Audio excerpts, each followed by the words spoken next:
ഒപ്പിടുന്നത് പലപ്പോഴും നമ്മുടെ സർക്കാർ സംബന്ധമായ പേപ്പറുകളിലാണ്. അതായത് ഒരു ബിസിനസ്സുകാരനോ കമ്പനിയോ സർക്കാരിന് എന്തെങ്കിലും രേഖകൾ സമർപ്പിക്കുന്നതിൻ്റെ ഭാഗമായിട്ടാണ് മിക്കപ്പോഴും ഒരു പ്രാക്ടീസിങ് അക്കൗണ്ടൻറ്റിൻ്റെ, പ്രാക്ടീസിങ് ചാർട്ടേഡ് അക്കൗണ്ടൻറ്റ് അല്ലെങ്കിൽ പ്രാക്ടീസിങ് കമ്പനി സെക്രട്ടറി അല്ലെങ്കിൽ ഈ പറഞ്ഞ പ്രാക്ടീസിങ് കോസ്റ്റ് അക്കൗണ്ടൻറ്റിനൊക്കെ ഒപ്പ് വേണ്ടി വരുന്നത്.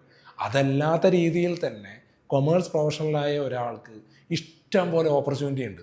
ഫൈനാൻഷ്യൽ അനലിസ്റ്റ്, ബാങ്കിങ്ങുമായിട്ട് ബന്ധപ്പെട്ട സെക്ടർ, പോർട്ട്ഫോളിയോ മാനേജ്മെൻറ്റ്, സ്റ്റോക്ക് മാർക്കറ്റുമായിട്ട് ബന്ധപ്പെട്ട മേഖലകൾ, ഫൈനാൻഷ്യൽ മാനേജ്മെൻറ്റ്, GSTയിൽ എക്സ്പേർട്ട് ആവാം, ഇൻകം ടാക്സിൽ എക്സ്പേർട്ട് ആവാം, അങ്ങനെ തുടങ്ങി പ്രൊജക്ട് പ്ലാനിങ്, ഇങ്ങനെയുള്ള കാര്യങ്ങളൊക്കെ വെച്ചിട്ട് ഒരുപാട് ഓപ്പർച്യൂണിറ്റീസും നല്ല റെമ്യൂണറേഷൻ ഉണ്ടാക്കാൻ പറ്റുന്ന ഒരുപാട് മേഖലകളും ഈ പറഞ്ഞ ഒപ്പിടുന്നതിൻ്റെ അപ്പുറത്തുണ്ട്. പക്ഷേ ഇന്ന് ഞാനിപ്പം ഡിസ്കസ് ചെയ്യാൻ ഉദ്ദേശിക്കുന്നത് നമ്മുടെ നാട്ടിൽ ഏതൊക്കെ കോഴ്സ് പഠിച്ചാൽ, ഇന്ത്യ എന്ന് പറയുന്ന രാജ്യം എടുക്കുകയാണെങ്കിൽ ഇന്ത്യയിൽ ഏതൊക്കെ കൊമേഴ്സ് പ്രൊഫഷണൽ കോഴ്സുകൾ പഠിച്ചാലാണ് ഒപ്പിടാൻ പറ്റുക, അത് ഏതൊക്കെ ഒപ്പുകളായിരിക്കും എന്നുള്ളതിനെക്കുറിച്ചൊരു അവയർനെസ് തരിക എന്ന് മാത്രമേ ഉദ്ദേശിക്കുന്നുള്ളൂ. അപ്പോൾ ഇത് ഉപകാരപ്പെടുന്നുണ്ടെങ്കിൽ നിങ്ങൾ ചാനൽ ഫോളോ ചെയ്യുക. ഇതുപോലെയുള്ള തെറ്റിദ്ധരിപ്പിക്കപ്പെടുന്ന ഒരുപാട് കാര്യങ്ങളുണ്ട്, അതിനെക്കുറിച്ചൊക്കെ നമ്മൾ കണ്ടിന്യൂസ് ആയിട്ട് ഡിസ്കസ് ചെയ്യുന്നതായിരിക്കും. ഇനി നിങ്ങൾക്ക് എന്തെങ്കിലും ഫർദർ ഡൗട്ട് ഈ ഒപ്പുമായി ബന്ധപ്പെട്ടിട്ടുണ്ടെങ്കിൽ അതൊന്ന് ക്ലിയർ ഔട്ട് ചെയ്യാൻ വേണ്ടിയിട്ടാണ്. അപ്പോൾ ഒപ്പിന് ലക്ഷ്യങ്ങൾ, ആക്ച്വലി ആ സ്റ്റേറ്റ്മെൻറ്റ് ശരിയാണോ എന്ന് ചോദിച്ചാൽ ഒരു തരത്തിൽ അത് ശരിയല്ല എന്ന് പറയേണ്ടി വരും. കാരണം ഒരു കോഴ്സ് പഠിച്ച ഉടനെ തന്നെ ഏതെങ്കിലും ഒരാൾ വന്നിട്ട് പെട്ടെന്ന് നിങ്ങളൊന്ന് ഒപ്പിട്ടതാ ഒരു 10 ലക്ഷം തരാമെന്നൊന്നും ആരും എന്ത് ചെയ്യാൻ പോകുന്നില്ല, പറയാൻ വേണ്ടി പോകുന്നില്ല. അപ്പോൾ അതൊരു തെറ്റിദ്ധരിപ്പിക്കുന്ന രീതിയിലുള്ള ഒരു ക്യാപ്ഷനാണ്. എനിവേ, അത് അവിടെ വിട്ടേക്ക്.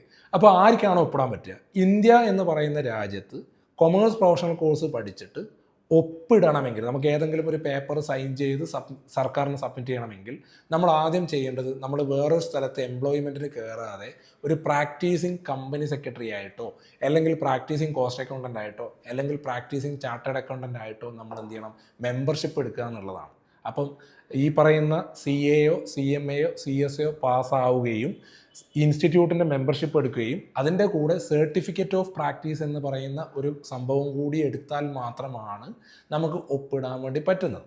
അതിൽ തന്നെ മേജറായിട്ട് നമ്മൾ കേട്ട് പരിചയമുള്ള ഒരു കാര്യം, ചാർട്ടേഡ് അക്കൗണ്ടൻറ്റ് എന്ന് പറയുന്ന കോഴ്സ് കംപ്ലീറ്റ് ചെയ്ത ആൾക്കാർ, COP ഉള്ള ആൾക്കാർ ഇൻകം ടാക്സ് ഓഡിറ്റ് സൈൻ ചെയ്ത് കൊടുക്കുക എന്ന് പറയുന്നുണ്ടാവും. അതാണ് നമ്മളെ കച്ചവട മേഖലയിൽ, നമ്മുടെ ചുറ്റുവട്ടത്ത് ഒരുപാട് കച്ചവടക്കാരുള്ളത് കൊണ്ടും അവരുടെയൊക്കെ ഇൻകം ടാക്സ് റിട്ടേൺ സബ്മിറ്റ് ചെയ്യുന്ന സമയത്ത് ചില കച്ചവടക്കാർക്കെങ്കിലും ഈ ഇൻകം ടാക്സ് ഓഡിറ്റ് സ്റ്റാറ്റ്യൂട്ടറിയാണ്, നിർബന്ധമായിട്ട് ചെയ്യണം. അപ്പോൾ അത് ചെയ്യുന്നതിൻ്റെ ഭാഗമായിട്ട് CAക്കാർക്ക് അതിന് ഒരു വർഷത്തിൽ ഒരു തവണ ഒപ്പിട്ട് പൈസ വാങ്ങിക്കാനുള്ള ഓപ്ഷൻ ഉണ്ട്. പക്ഷേ അത് ഒരു ഒപ്പിന് സാധാരണ രീതിയിൽ ഇപ്പോൾ കേരളം പോലെയുള്ള ഒരു സ്ഥലത്ത് ഒരു ചെറിയ സ്ഥാപനത്തിൻ്റെ ഒപ്പിട്ടാൽ 1 ലക്ഷം 2 ലക്ഷം ഒന്നും ഫീസൊന്നും കിട്ടില്ല. ഒരു 20,000 മുതൽ 30,000 രൂപ വരെയൊക്കെയാണ് ആവറേജ് ഒരു ഇൻകം